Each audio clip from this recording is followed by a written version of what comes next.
Diversidad es una expresión bastante difícil de entender, pero para mantenerla yo traje ahí las dos definiciones más conocidas, una es derivada de la otra, la de abajo es la de la ley 19.300 y la de arriba es la de la convención, que es más completa, es más.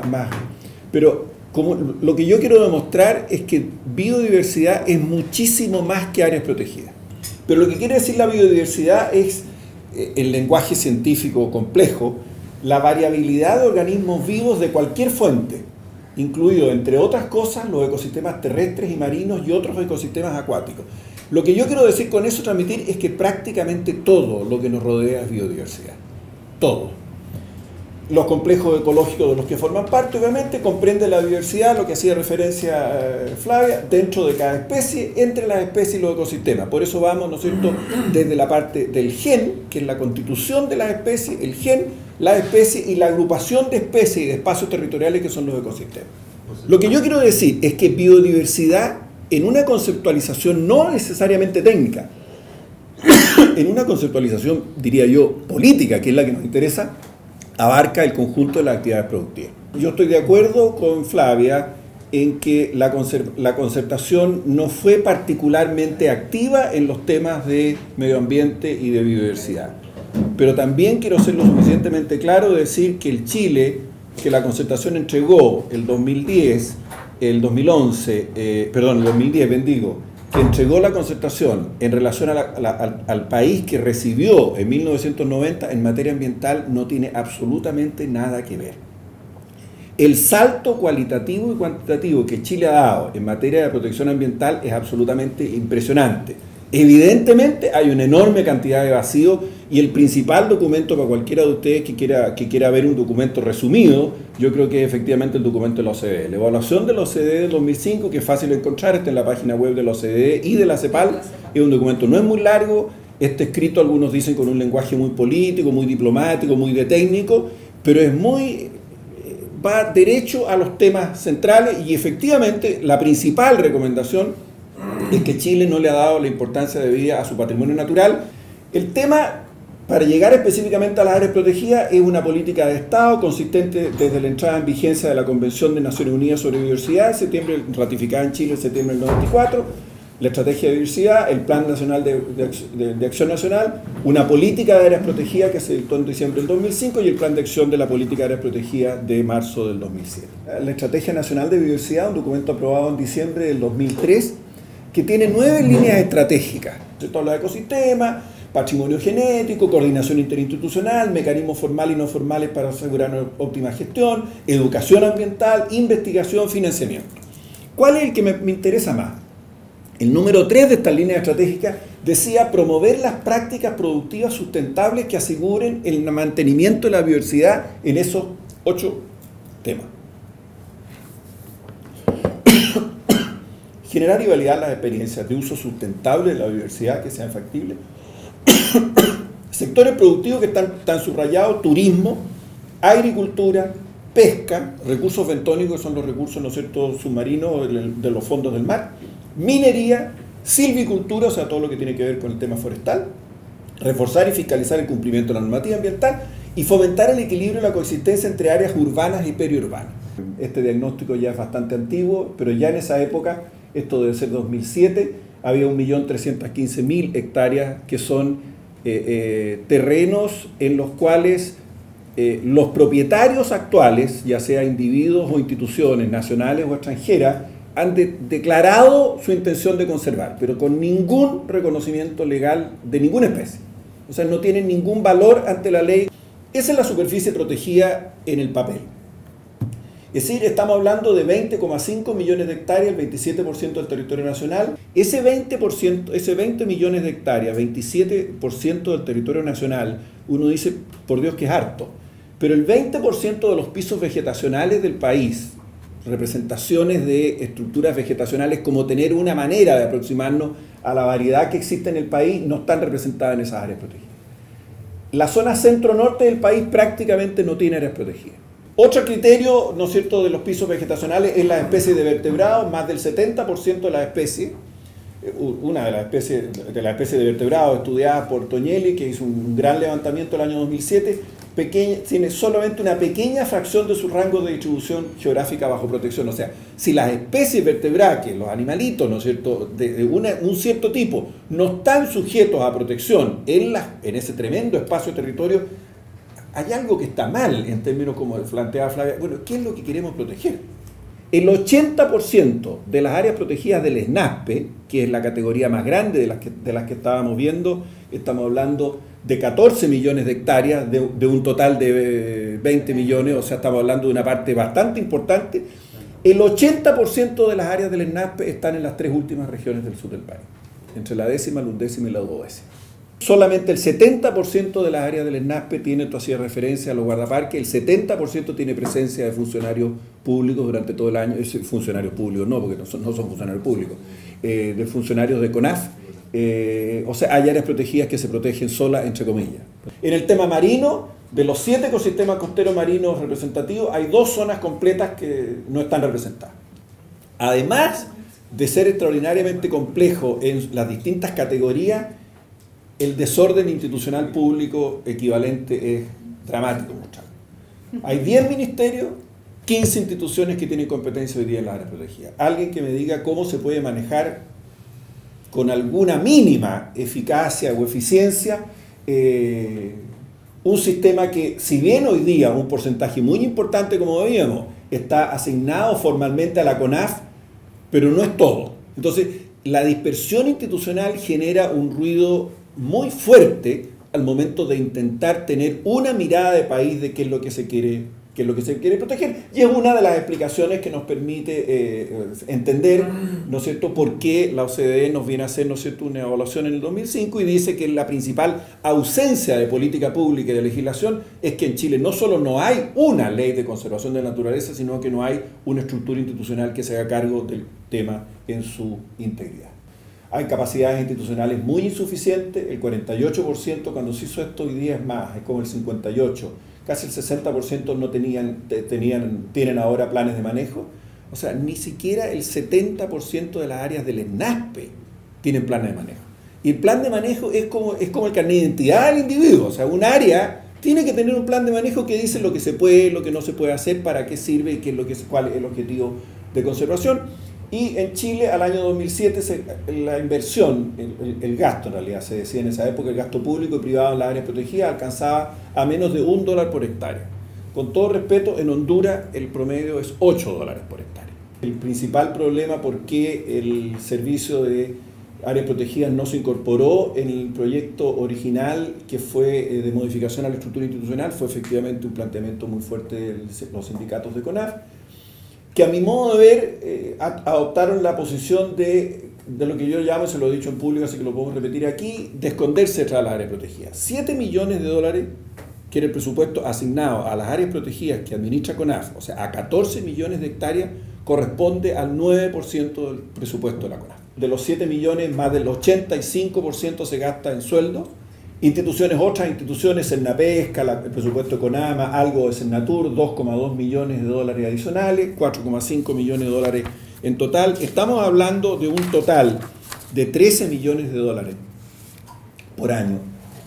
Cuando, según el estudio que nosotros hicimos, el monto mínimo para administrar 167 áreas protegidas, o sea, no solo las del SNASPE, sino que incluyendo varias de las otras categorías, alcanzaba al año 2007 a $26 millones anuales. El valor, si se le asigna un valor a los servicios ambientales que aporta la área protegida, estamos hablando de $2.550 millones por año. O sea, el valor de los ecosistemas, de los servicios que los ecosistemas prestan, es alrededor del 2,2% del PIB del país. Por supuesto, 2.400 de los 2.500 millones son los que se llaman en términos técnicos servicios de regulación.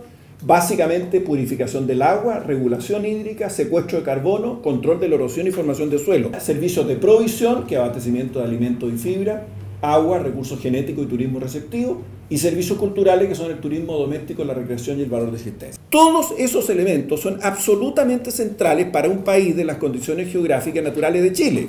La valoración de las áreas muestra que la inversión pública y privada es un buen negocio para el país. Hay oportunidades de desarrollo local, regional y nacional. Las áreas protegidas están distribuidas a todo lo largo y ancho del país.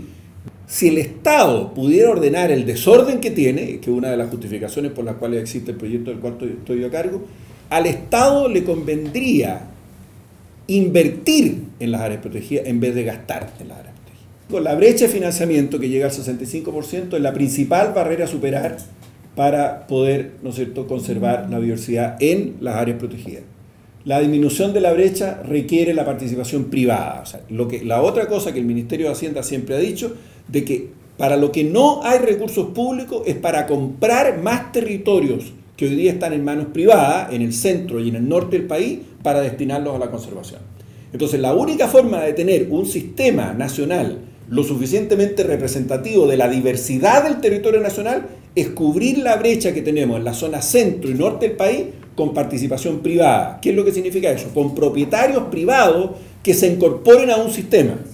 Por lo tanto, que el Estado reconozca que tiene que haber participación privada. O sea, tiene que haber, así como hay conservación pública, tiene que haber conservación privada sujeta obviamente a una reglamentación y que no depende exclusivamente, ¿no es cierto?, de la voluntad del propietario, de la voluntad de hoy del propietario, y que el día de mañana, ¿no es cierto?, cuando los valores crezcan, el valor, ¿no es cierto?, aumente, el propietario puede decir, no, entonces ahora yo ya no me dedico a la conservación, sino que loteo el sitio. Los objetivos estratégicos del sistema, bueno, contribuir en forma permanente a la conservación y gestión de la diversidad biológica y el patrimonio natural y cultural asociado, que es la terminología que se usa normalmente. El problema con el sistema es que el sistema tiene que asumir al mismo tiempo tres dimensiones, rápidamente. La dimensión político-administrativa.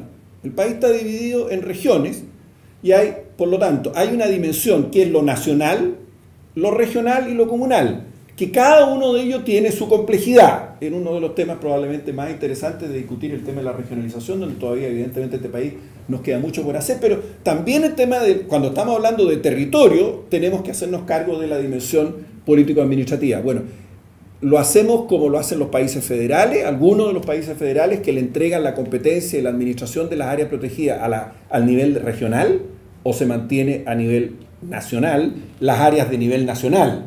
Y hay otras áreas menos importantes que pueden ser manejadas a nivel regional o incluso a nivel local. La otra dimensión es la dimensión territorial. Lo que les decía yo, los ambientes terrestres, lo marino, lo dulceacuícola, lo costero, los mixtos.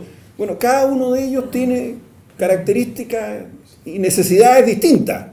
Y la dimensión de propiedad de administración que tenemos, empezando de abajo para arriba, el subsistema público-público, o sea, cuando la propiedad es pública y la administración es pública.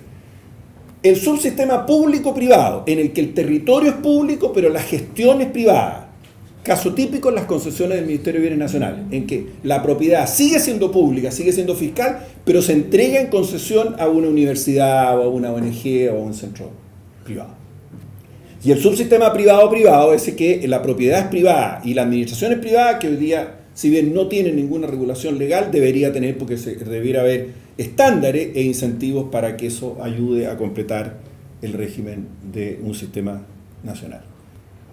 Pero dentro del compromiso nacional de conservación de la biodiversidad se desarrollen o debieran desarrollarse instrumentos complementarios pero diferentes para hacerse cargo de los componentes de conservación in situ, que es la terminología legal de la convención, o sea, en las áreas protegidas, y los ex situ fuera de las áreas protegidas.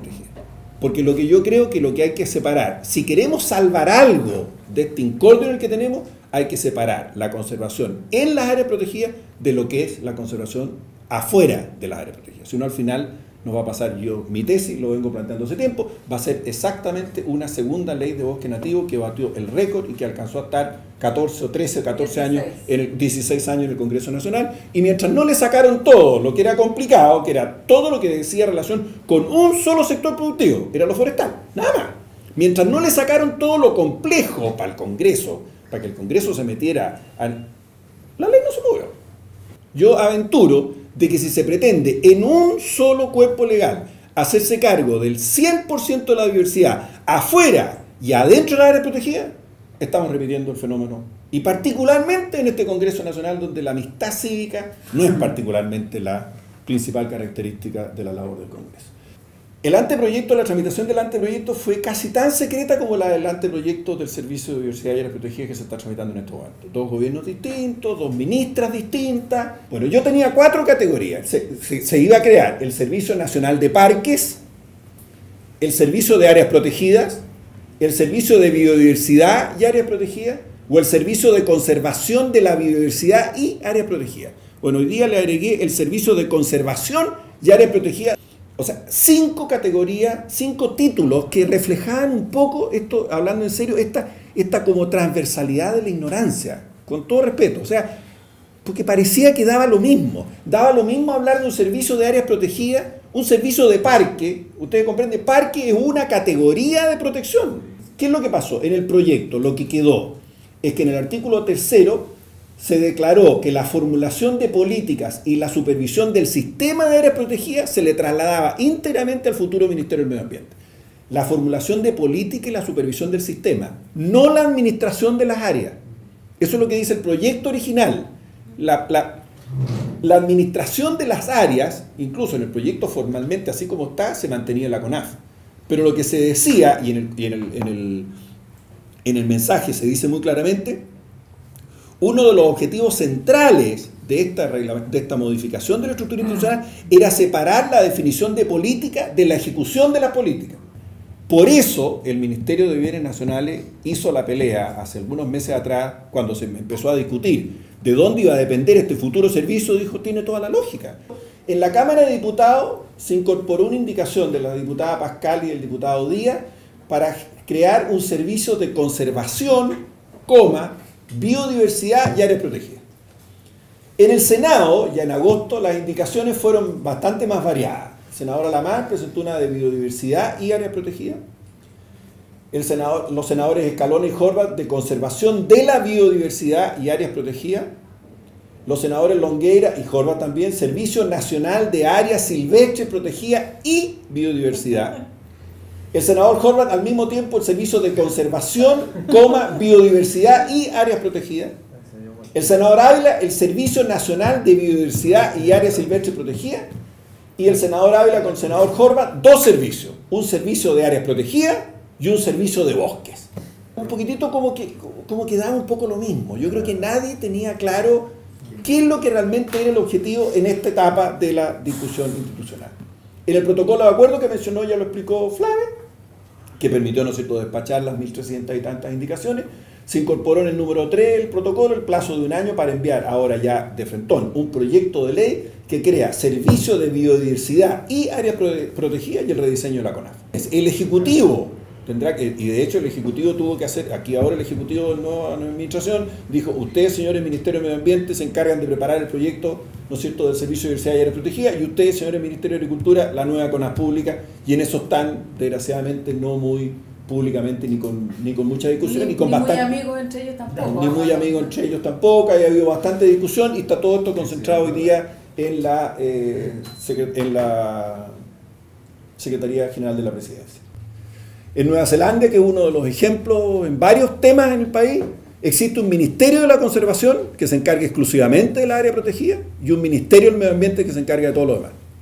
En México existe una Comisión Nacional de Áreas Naturales Protegidas y existe un Semarnat que se encarga de todo el resto. En Argentina existe la famosa, una de las más antiguas en el mundo, la Administración de Parques Nacionales, que se dedica exclusivamente a la conservación. Y en Costa Rica existe el Sistema Nacional de Áreas de Conservación.